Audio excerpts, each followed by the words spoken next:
అదే మరొక వైపు కొంతమంది క్యాజువల్ గా ఉంటారు. సినిమాలు చూస్తారు, ఫ్రెండ్స్ తో తిరుగుతారు, కానీ వాళ్ళు అబౌవ్ 90% మార్కులు సాధిస్తారు.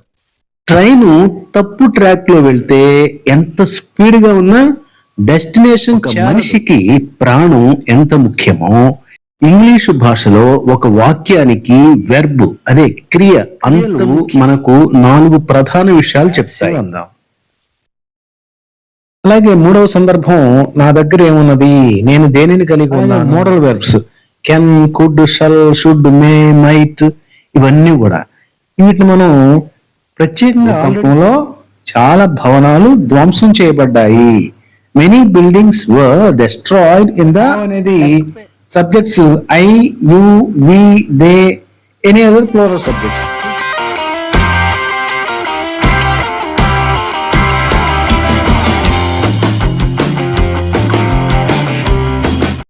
ఫ్రెండ్స్, కొంతమంది స్టూడెంట్స్ పగలు రాత్రి కష్టపడి చదువుతారు, కానీ 40% కంటే ఎక్కువ మార్కులు సాధించలేరు. అదే మరొక వైపు కొంతమంది క్యాజువల్ గా ఉంటారు. సినిమాలు చూస్తారు, ఫ్రెండ్స్ తో తిరుగుతారు, కానీ వాళ్ళు అబౌవ్ 90% మార్కులు సాధిస్తారు. Why this difference? వాళ్ళు తెలివిగా ఉన్నారా, లేక మనం తప్పుగా చదువుతున్నామా? ఎస్, ఎంత చదివావు అనేది ముఖ్యం కాదు ఫ్రెండ్స్, ఎలా చదివావు అనేదే ముఖ్యం. ఒక గోల్డెన్ ఫార్ములా చెప్తాను. Hard work plus right planning equal to success. Hard work minus planning equal to failure. Train తప్పు ట్రాక్ లో వెళ్తే ఎంత స్పీడ్ గా ఉన్నా డెస్టినేషన్ చేరదు. అలాగే ప్లానింగ్ లేకుండా చదివితే ఎంత కష్టపడినా సక్సెస్ రాదు. So remember friends, don't just work hard, work smart. Friends, అసలు విషయానికి వద్దాం. ఇంగ్లీష్కు సంబంధించి ఎన్ని ఎక్కువ వెర్బ్స్ నేర్చుకుంటే అంత బాగా ఇంగ్లీష్ మాట్లాడొచ్చు అంటారు. కానీ ఆ నేర్చుకునే దానికి ఒక ప్లానింగ్ ఉండాలి. మనం ఇప్పుడు ఆ ప్రయత్నమే చేస్తూ ఉన్నాం. ఓకే, నమస్తే friends, welcome back to our English Vennela. నేను ప్రతాప్ మాస్టర్. ఒక మనిషికి ప్రాణం ఎంత ముఖ్యమో ఇంగ్లీషు భాషలో ఒక వాక్యానికి వెర్బ్ అదే క్రియ అంత ముఖ్యం. మనం ప్రొద్దున లేచినప్పటి నుండి రాత్రి పడుకునే వరకు చేసే పనులే కాదు, మన దగ్గర ఏముంది, మనం ఎలా ఉన్నాం, మనకి ఏం జరిగింది, వీటన్నింటినీ ఈ క్రియలే చెప్తాయి. ఇవాళ ఈ వీడియోతో మీరు వెర్బ్స్ గురించి ఉన్నటువంటి భయాన్ని వదిలేసి వాటితో స్నేహం చేస్తారు. Let's start our journey. క్రియలు మనకు 4 ప్రధాన విషయాలు చెప్తాయి. దీన్ని ఒక మైండ్ మ్యాప్ లాగా చూద్దాం, సరేనా? ఫ్రెండ్స్, ఇక్కడ మీరు మైండ్ మ్యాప్ ని గమనించినట్లయితే వెర్బ్ని మనం 4 సందర్భాలుగా విడగొట్టాం. వెర్బ్ని మనం 4 రకాలుగా విడగొట్టలేదు. మనం ఒక ప్లానింగ్ గా నేర్చుకుంటున్నాము అంటే అదే. మరి ఇక్కడ ఏ సందర్భాలవి? సహజంగా మనం ఏ భాషలో అయినా మనం మాట్లాడాలి అనుకుంటే, మన భావాలను వ్యక్తం చేయాలి అనుకుంటే నేనేం చేస్తున్నాను లేదా ఇతరులు ఏం చేస్తున్నారో చెప్తాం. దాన్ని మనం యాక్షన్ అందాం. అలాగే నాకేం జరిగింది లేదా ఇతరులకి ఏం జరిగింది ఆ విషయం చెప్తాం. దాన్ని మనం ప్యాసివ్ అందాం. అలాగే మూడవ సందర్భం నా దగ్గర ఏమున్నది, నేను దేనిని కలిగి ఉన్నాను లేదా ఇతరులు వేటిని కలిగి ఉన్నారు అని చెప్పే సందర్భాన్ని మనం పొజిషన్ అందాం. చివరిది అంటే 4వది స్టేట్ అంటే స్థితి. దీన్ని మనం స్టేటివ్ వెర్బ్ గా మనం చెప్పొచ్చు. అంటే బి రూపాలు అనమాట. ఈజ్, యామ్, ఆర్, వాజ్, వర్ ఇవి ఉన్నాయి చూసారా, అవి. వీటిని మనం లింకింగ్ వెర్బ్స్ అని కూడా అంటాం. ఈ సందర్భాలలో మనం ఇంగ్లీష్ ని మాట్లాడితే 50% సబ్జెక్ట్ కవర్ అవుతుంది అనమాట, సరేనా? ఫర్ ఎగ్జాంపుల్, ఒకే వాక్యంలో బహుళ క్రియలు ఉండవచ్చు, ప్రధాన క్రియ, ఉపక్రియలు. అదేంటో చూద్దాం. He acts in films, he was arrested once, he has a car and is happy. అతను సినిమాలో నటిస్తాడు, అతను ఒకసారి అరెస్ట్ చేయబడ్డాడు, అతనికి ఒక కారు ఉన్నది మరియు అతను సంతోషంగా ఉన్నాడు. మొదటిది అతను సినిమాలో నటిస్తాడు అనేది యాక్షన్, చర్య. ఒకసారి అతను అరెస్ట్ చేయబడ్డాడు, ఇది ప్యాసివ్ వాయిస్ వర్బ్ ఇక్కడ వాడాం. అతనికి ఏం జరిగిందో చెప్తున్నాం.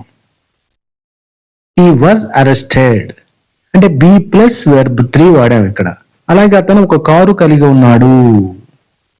He has a car. ఇక్కడ హ్యాజ్, హ్యావ్, హ్యాడ్ అనేటటువంటి వెర్బ్స్ మనం వాడాల్సి ఉంటుంది.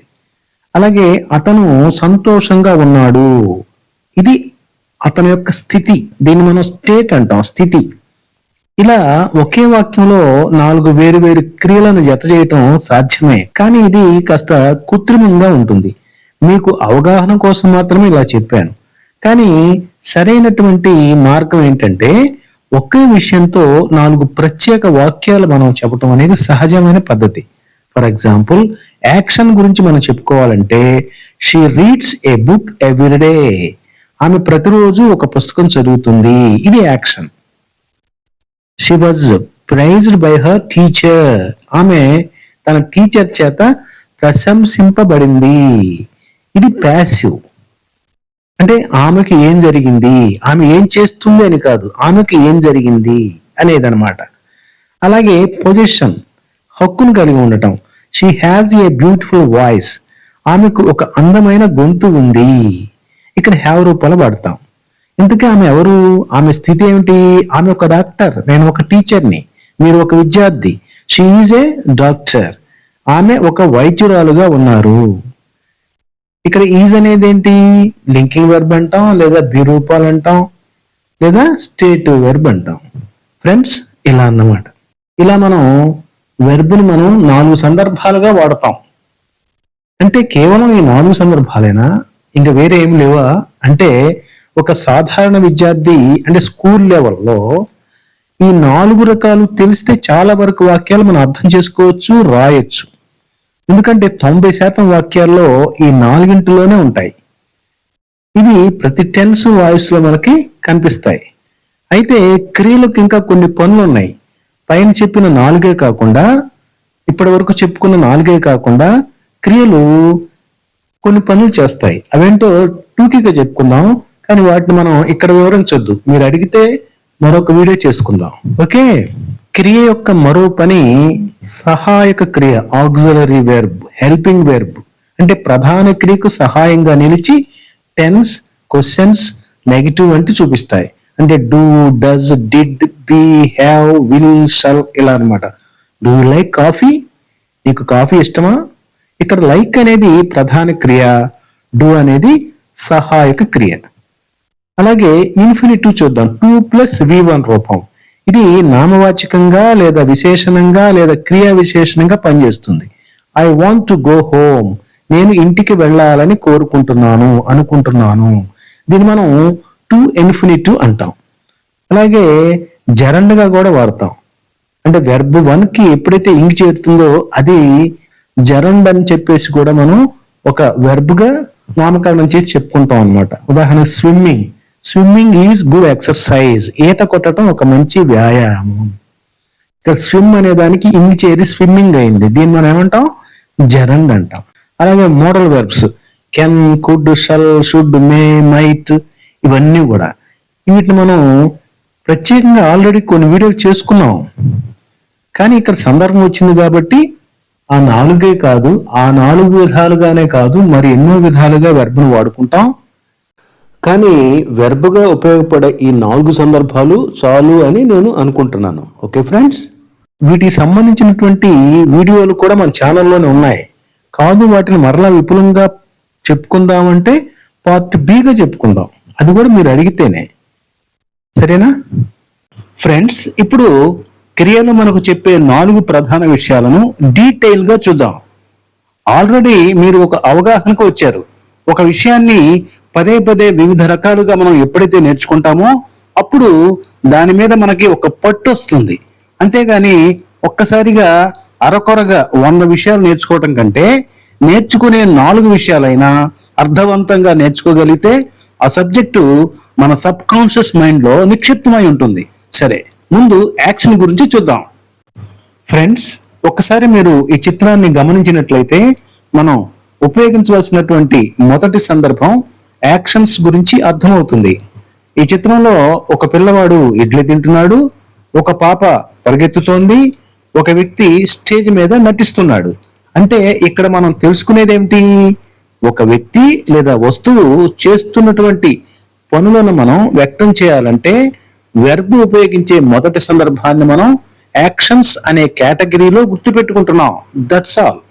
మీకు ఒక సందేహం కలగవచ్చు, ఇవన్నీ కూడా మనకు తెలిసినవే కదా సార్, దీనిలో మనం కొత్తగా నేర్చుకునేది ఏముంది అని. ఫ్రెండ్స్, మనం ఇంగ్లీషు మాట్లాడలేకపోవటానికి కారణం కేవలం ఇంగ్లీషు గ్రామర్ తెలియక కాదు. నిజంగా మనం మాట్లాడవలసిన అవసరం ఏర్పడినప్పుడు సడన్ గా మనం మాట్లాడవలసిన వాక్యము ఏ స్ట్రక్చర్ లో ఉండాలో మనకి గుర్తుకు రాకపోవటమే. ఆ మాటకొస్తే ప్రతి వాక్యంలోనూ వెర్బ్ ఉంటుంది, వెర్బ్ లేని వాక్యం అసలు ఉండదు కదా. అంత మాత్రం చేత కేవలం వెర్బ్స్ నేర్చుకున్నంతనే ఇంగ్లీషు మాట్లాడలేం కదా. సో వెర్బ్స్ ఉపయోగించేటటువంటి అన్ని సందర్భాలు చాలానే ఉన్నప్పటికీ ముందు మనం 4 సందర్భాలను మనం వంట పట్టించుకుంటున్నాం, అంటే మనసులో సుస్థిరం చేసుకుంటున్నాం. సరేనా? ఈ నేపథ్యంలో మొదటి సందర్భం యాక్షన్స్. జస్ట్ మనం యాక్షన్స్ గా గుర్తు పెట్టుకుంటున్నాం అంతే. అంతేగాని దీన్ని యాక్షన్స్ గా గుర్తు పెట్టుకోమని ఏ గ్రామేరియన్ చెప్పలేదు. ఓకే, అది మన సౌలభ్యం కోసం మనం పెట్టుకున్నటువంటి ఒక పద్ధతి. ఓకే ఫ్రెండ్స్, ఇప్పుడు యాక్షన్స్ కి సంబంధించి చూద్దాం. Just imagine our favourite hero Amitabh Bachchan acted in many films. ఇక్కడ యాక్టెడ్ అనేది ఆయన చేసిన పనిని తెలుపుతోంది. అంటే ఈ క్రియలు వ్యక్తి లేదా వస్తువు తానుగా చేసే పనిని చెప్తున్నాయి. For example, observe the below table, come, take, play. ఈ వర్బ్స్ మనం తీసుకుందాం. ఆమె రోజు స్కూలుకు వస్తోంది. She comes to school daily. అతను నా పుస్తకాన్ని తీసుకున్నాడు. He took my book. పిల్లలు క్రికెట్ ఆడతారు. Children play cricket. ఫ్రెండ్స్, ఇక్కడ వెబ్స్ అన్ని కూడా చేసే పనిని తెలియజేస్తోంది. కాకపోతే మీరు గమనించాల్సింది ఇక్కడ మన వాక్య నిర్మాణం తెలుసుకోవటం లేదు. ఇవంతా కూడా ఒక భావనని మనం గుర్తుపెట్టుకోవటం కోసం చేసినటువంటి ప్రయత్నం మాత్రమే ఇది. ఇక్కడ షీ కమ్స్ వెర్బ్కి ఎస్ కానీ ఎస్ కానీ ఎందుకు చేరింది? సబ్జెక్ట్ అయినటువంటి షీ థర్డ్ పర్సన్ సింగులర్ కాబట్టి. అంటే ఈ టోటల్ సబ్జెక్ట్ అంతా కూడా టెన్సెస్ కి సంబంధించింది. అలాగే హీ టుక్ మై బుక్, అతను నా పుస్తకాన్ని తీసుకున్నాడు. ఇది పాస్ట్ టెన్స్ అయిపోయింది కాబట్టి సింపుల్ పాస్ట్ లో రాశాం, హీ టుక్ మై బుక్. అలాగే చిల్డ్రన్ ప్లే క్రికెట్, ఇది సింపుల్ ప్రజెంట్. ఇక్కడ చిల్డ్రన్ అనేది సబ్జెక్టు థర్డ్ పర్సన్ కానీ సింగులర్ కాదు. అంచేత మనం ఇక్కడ ప్లేకి ఎస్ గాని ఎస్ గాని చేర్చలేదు. ఈ సబ్జెక్ట్ అంతా కూడా ఎక్కడిది? టెన్స్ సంబంధించింది. అంటే మనం ఈ వాక్యాలకు సంబంధించినటువంటి గ్రామర్ అంతా కూడా సపరేట్ చాప్టర్. ఆల్రెడీ మనం టెన్సెస్ మీద చక్కటి వీడియో చేసుకున్నాం. దానికి సంబంధించిన లింక్ మీకు డిస్క్రిప్షన్ ఇస్తాను, మీరు సెట్ చేయండి. ఓకే ఫ్రెండ్స్, ఇప్పుడు ఈ యాక్షన్ వెర్బ్స్ గురించి మరికొంత స్పష్టంగా తెలుసుకుందాం. ఆ కుక్క బిగ్గరగా మరుగుతుంది. The dog barks loudly. ఆమె ప్రతివారం ఒక లేఖ రాస్తోంది. She writes a letter every week. పిల్లలు తోటలో ఆడుకుంటున్నారు. Children are playing in the garden. మా నాన్న ఈ ఇంటిని కట్టాడు. My father built this house. దయచేసి కిటికీ తెరవండి. Please open the window. Friends, let us move on to the next observation. Okay friends, ఇప్పుడు రెండవదిగా బీయింగ్ యాక్టెడ్ అపాన్, ఏమి జరిగిందో తెలుసుకుంటున్నాం. వీటిని మనం ప్యాసివ్ వాయిస్ గా ఆల్రెడీ నేర్చేసుకున్నాం. ఓకే, ఇక్కడ వ్యక్తి పనిచేయడు, ఆ వ్యక్తికే ఏదైనా జరుగుతుంది. ఫార్ములాగా మనం గుర్తుపెట్టుకోవాలంటే బి ప్లస్ వెర్బ్ 3, అంటే బి రూపాలు ఉన్నాయి కదా, ఈజ్, యామ్, ఆర్, వాజ్, వర్. వీటికి V3 అంటే పాస్ట్ పార్టిసిపుల్ కలిసినప్పుడు మనకి ఈ సందర్భం, ఈ భావం ఏర్పడుతుంది. ఫర్ ఎగ్జాంపుల్, ఒక దొంగ ఉన్నాడు, పోలీసులు వచ్చి అతన్ని పట్టుకున్నారు. అప్పుడు మనం హీ వాజ్ అరెస్టెడ్ అంటాం. అంటే అతనికి ఆ పని జరిగింది, అంతేగాని అతను ఆ పని చేయలేదు. అతనికి ఏం జరిగింది? అరెస్ట్ కాబడ్డాడు. అతను దొంగతనం చేశాడు, అది పని. కానీ అతనికి ఏం జరిగింది అన్నప్పుడు ఇది ప్యాసివ్ వాయిస్ ని చెబుతాం. ఇది రెండవ సందర్భం అన్నమాట. నిత్య జీవితంలో మనం ఎక్కువగా వాడేటటువంటి రెండవ సందర్భం. ఓకే, ఇక్కడ కర్త కాదు, చర్యకు గురైన వ్యక్తి లేదా వస్తువు ముఖ్యం అన్నమాట. హీ వాజ్ అరెస్టెడ్, అతను అరెస్ట్ చేయబడ్డాడు. Something happens to the subject, ఇక్కడ కర్తకి ఏదో జరిగిందనమాట. ఎవరికో దేనికో ఒక చర్య జరిగింది. అలాగే లెటర్స్ వర్ పోస్టెడ్ అంటే లేఖలు పంపబడ్డాయి, లేఖలు పోస్ట్ చేయబడ్డాయి. ఎవరు పోస్ట్ చేశారు మనకు తెలియదు, ఎవరు చేసింది తెలియదు. డూయర్ ఈజ్ అన్నోన్, ఇది అంత ముఖ్యం కాదు. This is unimportant. Okay friends, ఇలాంటి సందర్భంలో మనం ఈ యొక్క రెండవ సందర్భాన్ని మనం ఉపయోగిస్తాం. సరేనా? మీకు ఇంకా బాగా అర్థం కావాలంటే police arrested him, police arrest చేశాడు అతన్ని. ఇది యాక్టివ్ వాయిస్ అనుకుందాం. యాక్టివ్, ఇది యాక్షన్ కి సంబంధించినటువంటి పని. He was arrested by the police అంటే అతను పోలీస్ చేత అరెస్ట్ చేయబడ్డాడు, అతనికి ఏదో జరిగింది. ఇది ప్యాసివ్ అన్నమాట. అలాగే ఐ పోస్టెడ్ లెటర్స్, ఇది action. Letters were posted by me, letters నా చేత పోస్ట్ చేయబడ్డాయి, ఇది ప్యాసివ్. మరి కొన్ని ఉదాహరణలు చెప్పుకుందాం. దొంగ నిన్న పట్టుపడ్డాడు. The thief was caught yesterday. విందు మా అమ్మగారిచే వండబడుతోంది. Dinner is being cooked by my mother. Project రేపు పూర్తి చేయబడుతుంది. The project will be finished tomorrow. భూకంపంలో చాలా భవనాలు ధ్వంసం చేయబడ్డాయి. భూకంపంలో చాలా భవనాలు ధ్వంసం చేయబడ్డాయి. Many buildings were destroyed in the earthquake. ఈ పాట అందరి చేత ప్రేమించబడుతోంది. The song is loved by everyone. Okay friends, మనం ఉపయోగించాల్సినటువంటి రెండో సందర్భం కూడా మీకు అర్థమైందా? సరే ఫ్రెండ్స్, ఇప్పుడు మూడవదిగా పొజిషన్ కలిగి ఉండటం గురించి మనం తెలుసుకుందాం. సహజంగా ఇక్కడ మనం ఉపయోగించాల్సినటువంటి వెర్బ్స్ ఏంటి? Have, has, had. For example, మన దగ్గర జ్ఞానం ఉన్నది, నాలెడ్జ్ ఉన్నది, మనీ ఉన్నది, బైస్కిల్ ఉన్నది. దీన్ని మనం చెప్పాల్సింది ఐ హ్యావ్ ఎ బైస్కిల్ అని గర్వంగా చెప్పొచ్చు, మన దగ్గర ఒక బైస్కిల్ ఉంది అని. ఓకే ఫ్రెండ్స్, ఇక్కడ సహజంగా హ్యావ్ అనేది subjects I, you, we, they, any other plural subjects. వీటికి హ్యావ్ వస్తే థర్డ్ పర్సన్ సింగులర్ కి he, she, it, any other singular subjects కి హ్యాడ్ వస్తుంది. అదే పాస్ట్ టెన్స్ అయితే హ్యాడ్ వస్తుంది అనమాట. కొన్ని ఎగ్జాంపుల్స్ గమనించినట్లయితే నాకు మరింత బాగా అర్థమవుతుంది. నాకు 2 తమ్ముళ్ళు ఉన్నారు. I have 2 younger brothers. ఆమెకు ఒక అందమైన గొంతు ఉన్నది. She has a beautiful voice. వాళ్ళ దగ్గర ఆ సమయంలో డబ్బు లేదు. They had no money at that time. మాకు ఉదయం 10 గంటలకు మీటింగ్ ఉంది. We have a meeting at 10 AM. అతనికి చాలా ఓర్పు ఉన్నది. He has a lot of patience. Friends, ఇది మూడవ సందర్భం. ఫ్రెండ్స్, చివరిగా స్టేట్ ఆఫ్ బీయింగ్, స్థితి లేదా గుణాన్ని గురించి తెలుసుకుందాం. ఒక వ్యక్తి ఇప్పుడు ఎలా ఉన్నారో వారి హోదా ఏంటో ఇవి చెప్తాయి. Is, am, are, was, were, will be ఇలాంటి బి రూపాలను మనం ఇక్కడ ఉపయోగిస్తాం. For example, he is a hero. He is reading. అతను ఒక హీరో అయి ఉన్నాడు. అతను ఇప్పుడు చదువుతున్నాడు. Chiranjeevi is a popular hero. ఆయన ఒక గొప్ప నటుడు. అంటే ఇక్కడ ఆయన స్థితిని తెలుపుతుంది అనమాట. చిరంజీవి ఎవరై ఉన్నారు? ఒక గొప్ప నటుడై ఉన్నారు. మరికొన్ని ఉదాహరణలు చూద్దాం. నేను ఒక ఉపాధ్యాయుడినై ఉన్నాను. తెలుగులో నేను ఒక ఉపాధ్యాయుడిని అంటాం, అంతేకాని నేను ఒక ఉపాధ్యాయుడినై ఉన్నాను అనం. కానీ ఇంగ్లీష్ రూల్ ప్రకారం ఖచ్చితంగా వాక్యంలో వెర్బ్ ఉండాలి. యామ్, బి రూపం ఉండాలన్నమాట. స్థితిని తెలియజేసే వెర్బ్ ఉండాలి. సో దానికి మక్కి అర్థం కావాలంటే ఐఎమ్ టీచర్ అంటే నేను ఒక ఉపాధ్యాయుడినై ఉన్నాను అని. అలాగే the weather is pleasant today. ఈరోజు వాతావరణం ఆహ్లాదకరంగా ఉన్నది. They were very happy at the party. వాళ్ళు పార్టీలో చాలా సంతోషంగా ఉన్నారు. ఈ పండు తీయగా ఉంటుంది. The fruit is sweet. ఆమె సాయంత్రం 5 గంటలకల్లా ఇక్కడ ఉంటుంది. She will be here by 5 PM. Friends, మనం వెర్బ్ని ఎక్కువగా ఉపయోగించే 4 సందర్భాలను తెలుసుకున్నాం. అవేంటి? నేనేం చేస్తున్నాను, నాకేమైంది, నేనేమి కలిగి ఉన్నాను, నేనెవరు. అతను ఏం చేస్తున్నాడు, అతనికి ఏమైంది, అతని దగ్గర ఏమున్నది, అతను ఎవరు. ఈ విధంగా మనం ఈ 4 సందర్భాలలో ఎక్కువ వాక్యాలు మనం మాట్లాడవలసి ఉంటుంది. కాబట్టి వీటిని మీరు గుర్తుపెట్టుకోండి.